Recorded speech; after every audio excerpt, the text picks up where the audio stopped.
Genetics का बहुत बेहतरीन टॉपिक लेके डिस्कस करते हैं, जिसे हम कहते हैं DNA finger printing. DNA finger printing के कई नाम और भी होते हैं। कुछ लोग इसको डीएनए प्रोफाइलिंग भी बोलते हैं, कुछ लोग इसे डीएनए रेस्ट्रिक्शन एनालिसिस भी कहते हैं। इसके अलावा हम डीएनए बार कोडिंग भी इसे कहते हैं। जिस तरह दुकानों में बार कोड होते हैं, उस तरह से इसको हम डीएनए बार कोडिंग भी कहते हैं। और चूंकि डीएनए एक तरह का मॉलिक्यूल है, इसलिए इसको मॉलिक्यूलर प्रोफाइलिंग भी कहते हैं। एक और नाम इसका आता है molecular fingerprinting. Molecular finger printing, ये सारे डीएनए फिंगरप्रिंटिंग के विभिन्न एग्जाम्पल हैं। जैसे हम लोग हाथ की लकीरों को देख के बहुत चीज़ पहचान लेते हैं। अंगूठों को देख कर अंगूठे का जो थंब इम्प्रेशन होता है, लेफ्ट थंब इम्प्रेशन जो होता है, उससे भी हम लोग की एक आइडेंटिटी बनती है। उसी तरह से प्रत्येक इंडिविजुअल का, यानी एवरी इंडिविजुअल, जितने भी हम मनुष्य हैं, उनके पास एक यूनिक जेनेटिक मेकअप होता है। और इसी यूनिक जेनेटिक मेकअप को हम डीएनए फिंगरप्रिंटिंग कहा करते हैं। डीएनए फिंगरप्रिंटिंग कहा करते हैं। थोड़ी सी अगर हम बात करें तो जो हमारी बॉडी है वह बहुत सारे ऑर्गन की बनी है, और ऑर्गन जो है वो टिश्यूज़ की बनी है, और टिश्यू जो है बहुत सारे सेल्स के बने हैं। इन सेल्स के अंदर एक चीज़ पाई जाती है जिसे हम कहते हैं न्यूक्लियस। प्रोकैरियोटिक सेल में तो डायरेक्ट डीएनए पाया जाता है, लेकिन न्यूक्लियस के अंदर यूकैरियोट में क्रोमोसोम्स पाए जाते हैं। और उन क्रोमोसोम के ऊपर, या हम यूँ कहें कि प्रत्येक क्रोमोसोम 2 क्रोमेटिड्स का बना होता है, जिन्हें आपस में हम सिस्टर क्रोमेटिड कहा करते हैं। और इन क्रोमेटिड के अंदर हम लोग जानते हैं कि क्रोमेटिन मटेरियल पाया जाता है। और क्रोमेटिन मटेरियल जो है वह प्रायः सोलेनॉइड के रूप में, न्यूक्लियोसोम के रूप में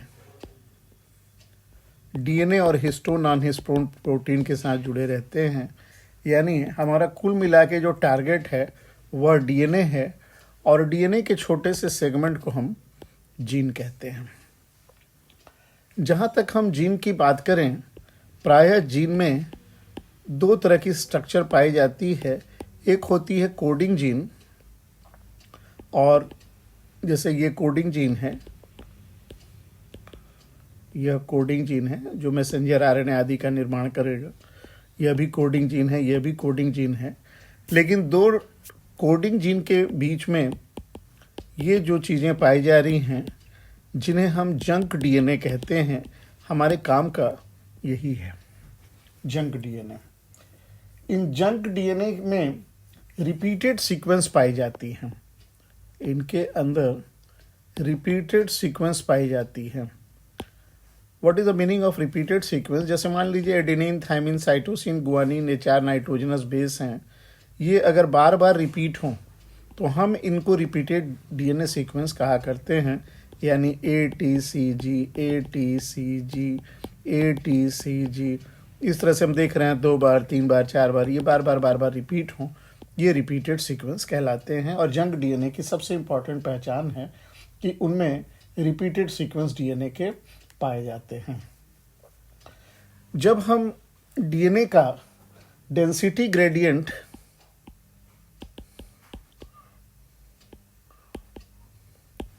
एनालिसिस या कन्फिगुरेशन देखते हैं, तो हम एक बहुत इम्पॉर्टेंट सी चीज़ पाते हैं कि जो मांस में जो डीएनए है, जो मांस में हमारा डीएनए है वह तो है, लेकिन एक छोटा सा पोर्शन और निकलता है। और जब कभी भी हम न्यूक्लियोटाइड का सीक्वेंस देखते हैं तो ये जो मांस में जो निकल रहे हैं इनकी अमाउंट लगभग 99.9% होती है, और ये न्यूक्लियोटाइड के जो सीक्वेंस हैं वो लगभग ऑल ह्यूमन में कॉमन होते हैं। इनमें कोई वेरिएशन नहीं पाया जाता है, इसलिए ये हमारे काम की चीज़ नहीं है। हमारे काम का जो चीज़ है ये छोटा बल्क है जो मात्र 0.1% ही पाया जाता है, और ये जो 0.1% जो डीएनए है इनमें हाई डिग्री ऑफ पॉलीमॉर्फिज्म पाई जाती है। हाई डिग्री ऑफ पॉलीमॉर्फिज्म, जैसा कि आप समझ रहे हैं, पॉली माने अनेक, मॉर्फोलॉजी माने बहुरूपिता इसमें पाई जाती है। यानी जैसे हमने देखा ATCG है तो इस तरह से इसमें क्रम इनका बदलता चला जाएगा, लेकिन बहुत ज़्यादा मात्रा में पाए जाएंगे। कुछ किताबों में इनको सैटेलाइट डीएनए भी कहा गया है, सैट डीएनए या सैटेलाइट डीएनए। ये सैटेलाइट डीएनए को हम लोग अपने सुविधा के आधार पर दो भागों में बांट देते हैं। एक है जिसे हम लोग कहते हैं मिनी सैटेलाइट, और दूसरा है जिसको हम लोग कहते हैं माइक्रो सैटेलाइट। जैसे आप देख रहे हैं, समझ भी रहे हैं कि ये मिनी सैटेलाइट जो हैं ये हमारे काम की यही है। तो दिक्कत ये है कि मिनी या माइक्रो में अंतर क्या है। जो मिनी होते हैं उनमें पेप्टाइड की जो संख्या होती है मिनी सैटेलाइट में वह थोड़ी सी ज़्यादा होती है, जैसे 20 से लेके 100 नाइट्रोजनस बेस पेयर पाए जा सकते हैं। कुछ किताबों में इसकी जो चर्चा की गई है 10 से 60 भी कहा गया है ये नाइट्रोजनस बेस पेयर पाए जा सकते हैं, जबकि माइक्रो में 1 से 8 नाइट्रोजनस बेस पेयर ही पाए जाते हैं। क्योंकि इतना कम है इसीलिए इसका नाम माइक्रो पड़ा है। तो हमारे काम का माइक्रो सैटेलाइट भी नहीं है। हमारा मेन उद्देश्य मिनी सैटेलाइट को पहचानना है, क्योंकि इनमें जो रिपीटिशन काफ़ी ज़्यादा पाई जाती हैं, इनमें रिपीटिशन बहुत ज़्यादा पाई जाती है। नंबर 1, यानी कोई भी एक कॉपी का कई नंबर मिलेंगे। कोई भी कॉपी का कॉपी नंबर जो होंगे वो बहुत गुना मल्टीप्लाई किए रहेंगे, 4, 5, 6, 7, 10, 20 कितने भी कॉपी पाए जा सकते हैं। और एडेनिन, थाइमिन और गुआनिन, साइटोसिन की जो रेशियो होगी वह भी एक अलग टाइप की दिखेगी यहाँ पे। और एक तो हमने जो लेंथ पे चर्चा करी कि जितने नाइट्रोजनस बेस होंगे उतने लंबे और उतने छोटे। ये सारी चीज़ों के आधार पर हम मिनी और माइक्रो सैटेलाइट को एक दूसरे से पहचान पाते हैं। तो हमारे डीएनए फिंगरप्रिंटिंग हमारे इंटरेस्ट के लिए मिनी सैटेलाइट ही सबसे इम्पॉर्टेंट होते हैं।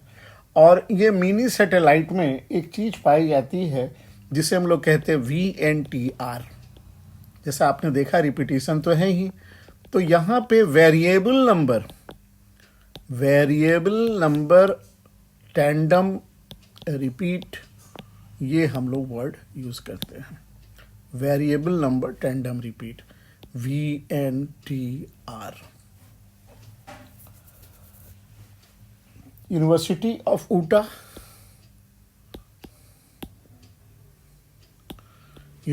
ऑफ ऊटा जो यूएसए में है, वहाँ पर ए वाइमैन और उनके साथ थे वाइट, इन लोगों ने मिलकर 1980s में ये VNTR के बारे में खोज करी थी।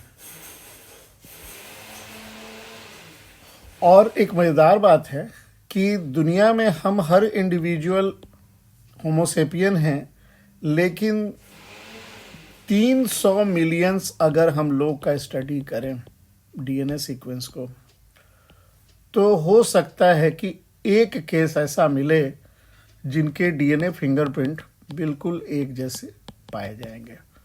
यानी 300 मिलियंस लोगों में एक का आपस में डीएनए फिंगरप्रिंट मिल सकता है।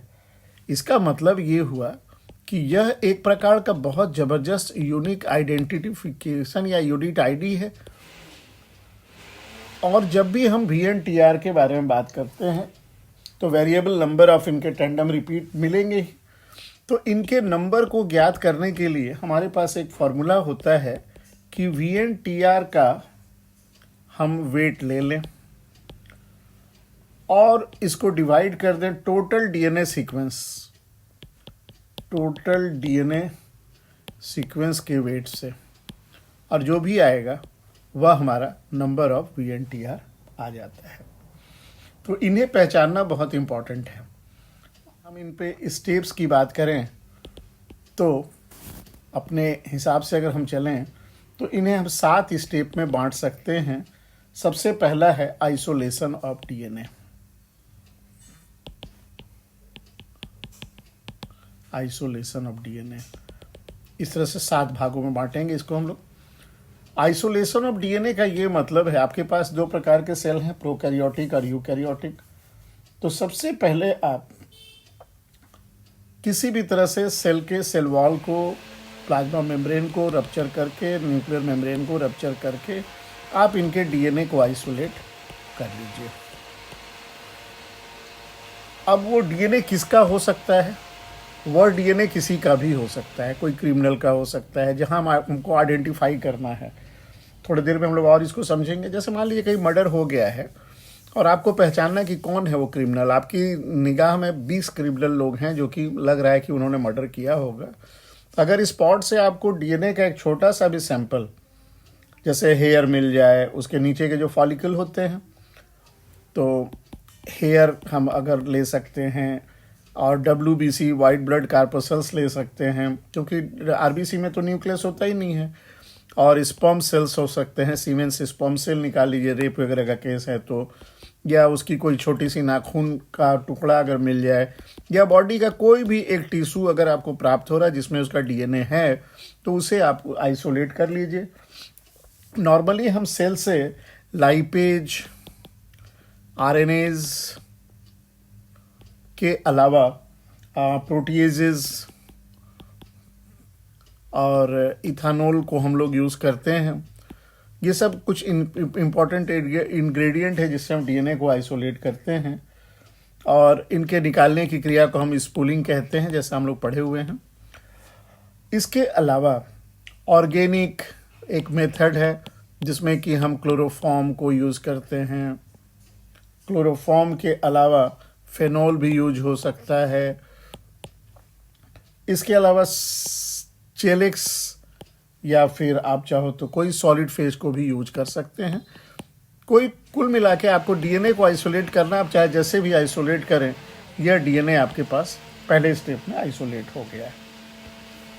ऐसा संभावना है कि ये डीएनए की मात्रा उतनी ज़्यादा है नहीं, इसलिए आपको सेकेंड स्टेप में जाना पड़ेगा, जिसे हम लोग एम्प्लीफिकेशन कहते हैं। एम्प्लीफिकेशन कहने का मतलब कि इन लैब के अंदर, जिसे हम लोग इन विट्रो भी बोलते हैं, इन विट्रो टेक्निक है, लैब के अंदर हम लोग PCR, जिसे हम पॉलीमरेज चेन रिएक्शन भी कहा करते हैं, ये पॉलीमरेज चेन रिएक्शन जिसमें कि एक थर्मोस्टेबल टाक पॉलीमरेज पाया जाता है, जो थर्मोस्टेबल होता है काफ़ी हाई टेम्परेचर पर। इससे एक डीएनए से हम 2 डीएनए, और 2 डीएनए से फिर 4 डीएनए, 4 डीएनए से फिर हम 8 डीएनए, लाइक दैट हम 30-35 जनरेशन के अंदर मिलियंस कॉपीज़ हमारे पास डीएनए की प्राप्त हो जाती है। और ये PCR में जैसे आप पढ़े हुए हैं, एनिलिंग होता है, डीनेचुरेशन होता है, सिंथेसिस होता है, जो अलग अलग टेम्परेचर पर अलग है। तो इस तरह से आपके डीएनए की आपके पास मास कॉपी तैयार होके आ गई है। सेकेंड प्रोसेस जिसे हम एम्प्लीफिकेशन कहते हैं। उसके बाद तीसरा आता है डीएनए का फ्रेगमेंटेशन। डीएनए फ्रेगमेंटेशन के लिए एक बहुत इंपॉर्टेंट प्रोसेस चलती है जिसे हम लोग कहते हैं डाइजेशन भी कहा करते हैं, digestion by restricted endonuclease enzyme, digestion by restricted endonuclease enzyme. तो इसमें होता क्या है कि डीएनए का जो डबल हेलिकल स्ट्रक्चर होता है उसमें हम रेस्ट्रिक्शन एंजाइम या रेस्ट्रिक्शन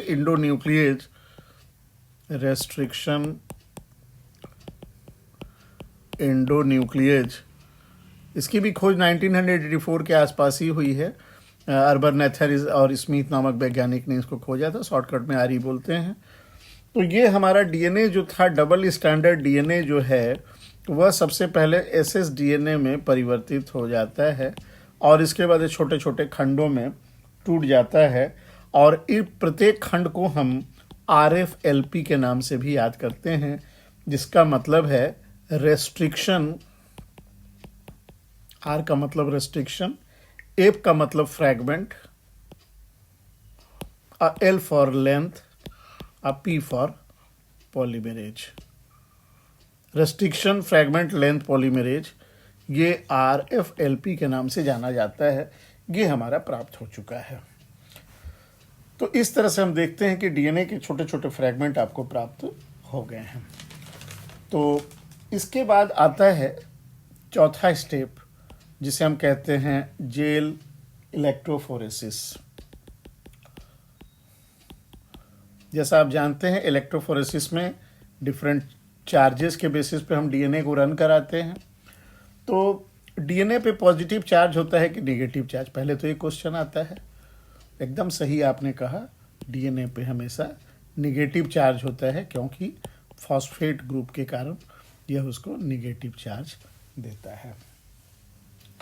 अब चूंकि इसके पास नेगेटिव चार्ज है तो जब कभी भी हम इलेक्ट्रोफोरेसिस में इसको रन कराएंगे तो हम डीएनए को कैथोड पे या फिर माइनस चार्ज पे लोड करेंगे और वो एनोड या प्लस चार्ज की तरफ बहने की कोशिश करेगा और इन्हें हम एक बहुत बड़ा सा क्या कहते हैं उसको पावर बैंक से हम इसे जोड़ देते हैं,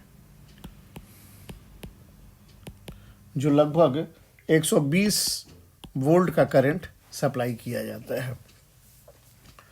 और डीएनए को यहाँ ट्रांसफ़र करने के लिए आप एक कॉम्ब का प्रयोग करते हैं और ये कॉम्ब में हम डिफरेंट नाइट्रोजनस बेस के जो डीएनए के जो सीक्वेंस हैं उन्हें हम डाल देते हैं और जब इलेक्ट्रिक चार्ज हम पास करते हैं तो इसके पहले यहाँ पे एक और जेल डाला जाता है। उस जेल का नाम आपके दिमाग में आ जाना चाहिए, अगर आया तो बहुत अच्छी बात है। बताइए कौन सा जेल है? Yes, it is agarose gel. ये एगारोज जेल जो है एक्चुअली आगार के साथ एक केमिकल होती है, इसको हम लोग कहते हैं एग्रोपेक्टिन। तो हम इसमें ये एग्रोपेक्टिन को किसी तरह से हटा दिया जाता है, इसको हम रिमूव कर देते हैं। प्योर जो आगार है वही एग्रोज कहलाता है और ये रेड अलगी से प्राप्त होता है।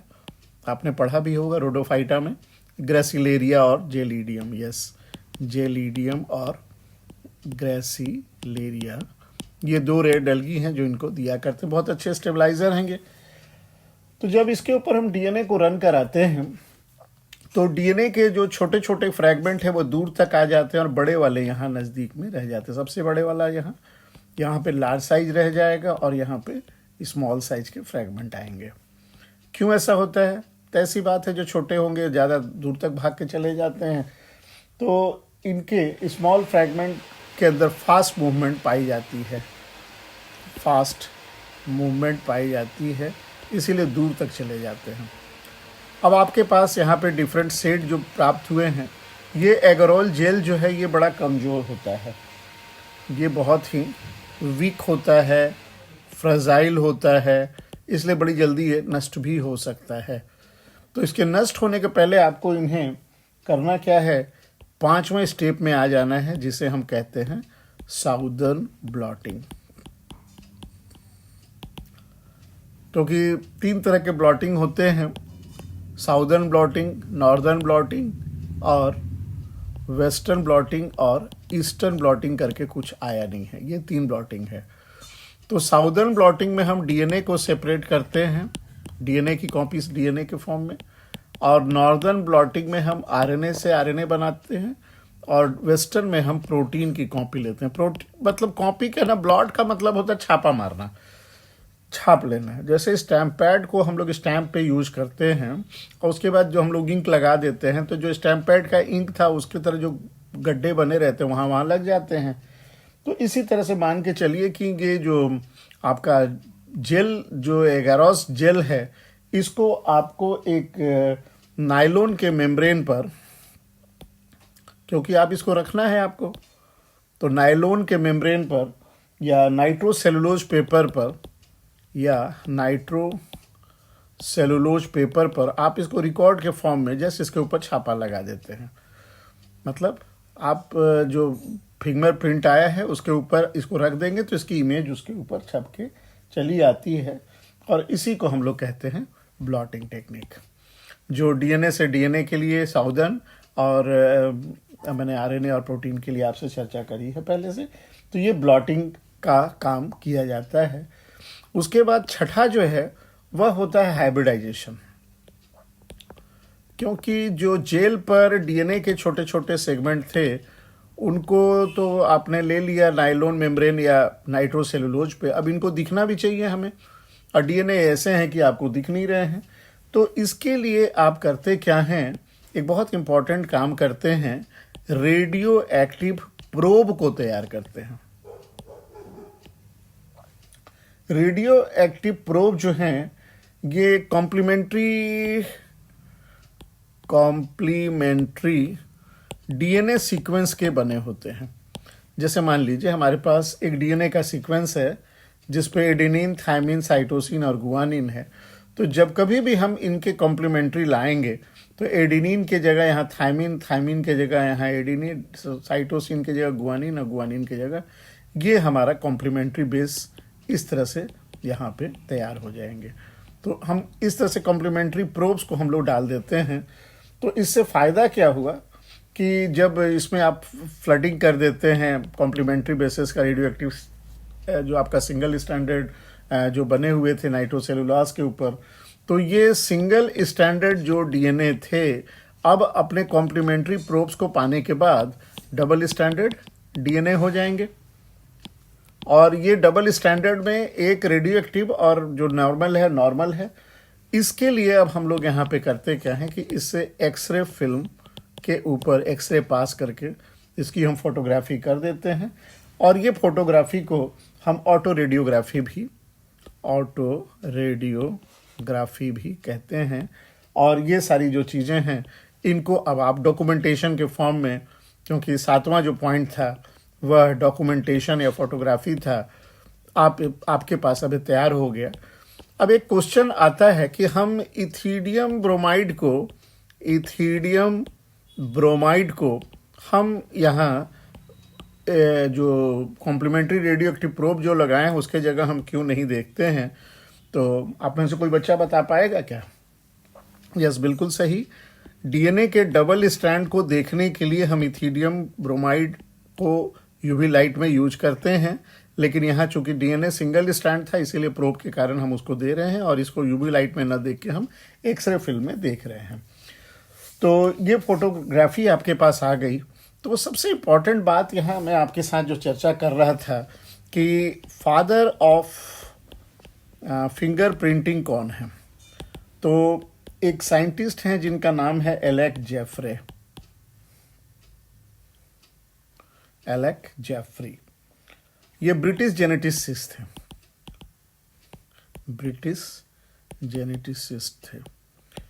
तो ब्रिटिश जेनेटिसिस्ट जो थे 1984 में इसके बारे में बताए थे, और ये चूंकि ब्रिटिश थे इसीलिए इनकी जो यूनिवर्सिटी थी वो थी लेइसेस्टर जो आपका यूके में है, वहाँ से ये थे। अब बाद में इन्होंने पूरे यूरोप और अमेरिका के लिए इसको पेटेंट करा लिया, अपना डीएनए फिंगरप्रिंटिंग को। हमारा भारत भी कहाँ पीछे रहने वाला था। डॉक्टर लालजी सिंह को इसमें काफ़ी क्रेडिट दिया गया, क्योंकि इन्हें हम father of Indian finger printing कहा करते हैं। और इन्होंने फीमेल बैंडेड कैरेट, फीमेल बैंडेड करैत, करैत सांप आप सब परिचित हैं, उसके ऊपर बैंड्स भी पाया जाना ये भी आप परिचित हैं।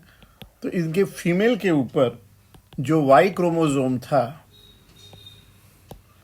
उसको इन्होंने पहचानने की कोशिश की, जिसको हम BKM DNA भी कहते हैं, बैंडेड कैरेट और मिनी सैटेलाइट। क्योंकि मैंने आपसे कहा था कि मिनी सैटेलाइट का ही प्रयोग इसके लिए किया जाता है। तो जैसा आप जानते हैं स्नैक में YY जो होते हैं वो मेल होते हैं और फीमेल के पास X और Y दोनों पाए जाते हैं, उनके सेक्स डिटर्मिनेशन इस प्रकार से निर्धारित होते हैं। तो एक छोटा सा और क्वेश्चन रह जाता है कि हम इसको कैसे पहचानेंगे। जैसे मान लीजिए आपका फर्स्ट नंबर क्रोमोसोम हम ले रहे हैं जिसमें कि 1 2 3 रिपीट आए हैं, और दूसरे नंबर पर 1 2 3 के अलावा एक और आ गया, 4 नंबर है, होमोलोगस क्रोमोसोम है। ये मान लीजिए आप हैं, मान लीजिए ये मैं हूँ मतलब 1 2 3 4 5 इस पे हैं, और ये एक क्रोमोसोम हुआ, ये आई मतलब माइन, या मैं अपने आप को बता रहा हूँ। तो ये फर्स्ट क्रोमोसोम यहाँ पे भी, तो इसमें 5 है, तो जरूरी थोड़े कि दूसरे में 4 भी हो सकता है ना। ये दूसरे हमारा होमोलोगस क्रोमोसोम में 4 भी हो सकता है। ये मान लीजिए आपका एक फ्रेंड है जिसके पास 2 इस पे हैं और 3 इस पे पाए जा रहे हैं। ये रिपीटेड VNTR जो हम लोग बात कर रहे थे, ये वेरिएबल नंबर टेंडम रिपीट्स इस तरह से हैं। ये आपका फ्रेंड है, ये मैं हूँ और ये आप हैं। और एक मर्डर हुई है जिससे वहाँ पे इन तीनों के DNA को जब एनालाइज किया गया मर्डर के पास से, तो पाया गया कि पहले क्रोमोसोम पे 5 और दूसरे पे 4 VNTR पाए गए हैं। ये मर्डर जहाँ मर्डर हुई है, क्योंकि आप देखोगे जहाँ मर्डर होता है उसको इस तरह से करके चिन्ह करके लोग चारों तरफ से ऐसे बंद करके रख देते हैं, तो वहाँ से आपको ब्लड वगैरह निकाल लेना है। अब बताइए मर्डरर कौन हो सकता है? 3 ही लोग थे वहाँ पे। यस, मैंने खून किया है, ये एविडेंस दे रहा है, क्योंकि वहाँ पे जो ब्लड मिला वो मेरे से टैली कर रहा है, इसलिए खून मैंने किया है, ये प्रूव करता है। तो ये DNA फिंगरप्रिंट से हम कई तरह के प्रॉब्लम को भी सॉल्व करते हैं, कई तरह की चीज़ें भी आती हैं। जैसे इसकी यूजेज की बात करें तो क्राइम सीन में हम इनको यूज कर सकते हैं, क्राइम सीन में हम इनको यूज कर सकते हैं। और क्राइम सीन के अलावा पेरेंटल आइडेंटिटी, जैसे अपने यहाँ एक नेताजी का केस आया था, आइडेंटिटी, कोई फादर हैं जो इनको अपने आप को बता रहे हैं कि हम ये हम फादर नहीं हैं उसके, तो बच्चे और मदर के DNA को इस तरह से टैली करा के बताया जा सकता है कि वो उनके फादर हैं। कहीं रेप हुआ है और रेप के स्थान से जो सीमेन मिला उनके DNA से उनके हम जो मेन कल्प्रिट है, जो दोषी है, कल्प्रिट को हम पहचान सकते हैं। इसके अलावा कई बार इंश्योरेंस में भी लोग बड़ा क्लेम करते हैं, आदमी जिंदा है लेकिन उसको मार डालते हैं, तो वहाँ पे भी इंश्योरेंस क्लेम में भी इसका प्रयोग किया जा सकता है। और विकास के क्रम में, इवोल्यूशन में भी इनकी बड़ी इंपॉर्टेंट भूमिका होती है कि जैसे जैसे इनका टेंडम रिपीट चेंज हो रहा है उस बेसिस पे हम कह सकते हैं। और एग्रीकल्चर में हम इनका प्रयोग कर सकते हैं। और मान लीजिए कोई ऐसा एक्सीडेंट हुआ है जहाँ पे कि कई बॉडी मिली है लेकिन किसी का चेहरा पहचान में नहीं आ रहा है, या कहीं लड़ाई में 3 मिलिट्री मर गए हैं और तीनों को पहचानना है कि कौन क्या है, तो वहाँ पे भी आप उनके मम्मी पापा के DNA से आप इस तरह को पहचान सकते हैं। इस तरह से इसकी अनंत यूज हम मान सकते हैं। एक छोटा सा पोर्शन और निकलता है जिसको हम लोग जू ब्लॉट या फिर गार्डन ब्लॉट कहते हैं। ब्लॉट का मैंने आपसे पहले ही कहा कि छापा मारना होता है। तो कोई भी प्रोटीन जो सिमिलरिटी इन डिफरेंट स्पेसीज में बताता है, जैसे मान लीजिए डिफरेंट स्पेसीज हैं, ये स्पेसीज 1 2 3 है, और इसमें कोई एक प्रोटीन है जो इसमें भी है और इसमें भी है, माने तीनों कहीं ना कहीं प्रोटीन सिमिलर है, मतलब मैसेंजर आरएनए कॉमन है, मतलब डीएनए कॉमन है, तो इसे हम जू ब्लॉट या गार्डन ब्लॉट हम कह सकते हैं। आजकल लेटेस्ट जो टेक्निक है उसमें हम बैक्टीरियल आर्टिफिशियल क्रोमोसोम, जिसको बैग बोलते हैं, इसे हम ई कोलाई में हिंड 3 नामक कैरियर के रूप में हम लेके एक जीन लाइब्रेरी तैयार कर लेते हैं। और ये जीन लाइब्रेरी जो है वो एक कंप्यूटर से, और टाइलिंग मेथड हम लोग कहते हैं, जो मेथड है उसको हम लोग कहते हैं टाइलिंग मेथड। और ये टाइलिंग मेथड से हम लोग उनके डीएनए या वीएनटीआर को पहचान सकते हैं और आइडेंटिफिकेशन में यूज कर सकते हैं। तो मुझे उम्मीद है आपको डीएनए फिंगरप्रिंटिंग काफ़ी अच्छी तरह से समझ में आया है, और कोई तरह की कोई प्रॉब्लम हो तो आप हमें बताएं। Thank you.